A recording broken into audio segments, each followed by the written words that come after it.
प्रत्येकाई. आकाश पाताळ एक करते पोटच्या लेकरासाठी प्रत्येकाई. पोटची लेकरं मातीआड जाता नाही. करोडो लोकांसाठी उभी राहते ती फक्त रमाई, ती फक्त रमाई. होय, मी रमाई म्हणजेच रमाई भीमराव आंबेडकर. माझा जन्म रत्नागिरी जिल्ह्यातील दापोली तालुक्यातील वणंदगाव येथे 7 फेब्रुवारी 1898 रोजी झाला. माझ्या वडिलांचे नाव भिकू होते, तसेच आईचे नाव रखमाबाई असे होते.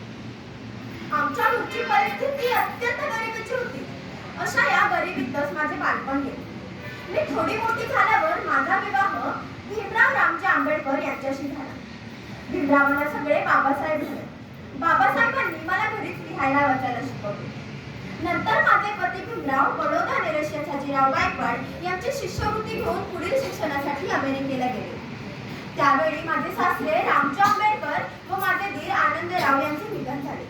त्यामुळे संपूर्ण कुटुंबाची जबाबदारी माझ्यावर पडली. त्याच वेळी मी आपल्या निष्ठेने, त्यागाने आणि कष्टाने स्वतःच्या संसाराला गाडा हाकलून भीमरावांना त्यांचं ध्येय गाठण्यासाठी मदत केली. मी माझ्या विधवा जावेला व तिच्या मुलाला कधीही अंतर दिले नाही. वसतिगृहातले मुली उपाशी आहेत हे कळता माझ्या डोळ्यातले अश्रू थांबत नव्हते. आणि म्हणूनच मी माझ्या हातातील सोन्याच्या बांगड्या व कपाटातील काही सोनं गहाण ठेवून त्या मुलांच्या जेवणाची सोय केली. आणि त्यांच्या चेहऱ्यावरचा आनंद पाहून माझाही आनंद गगनात मावेनासा झाला.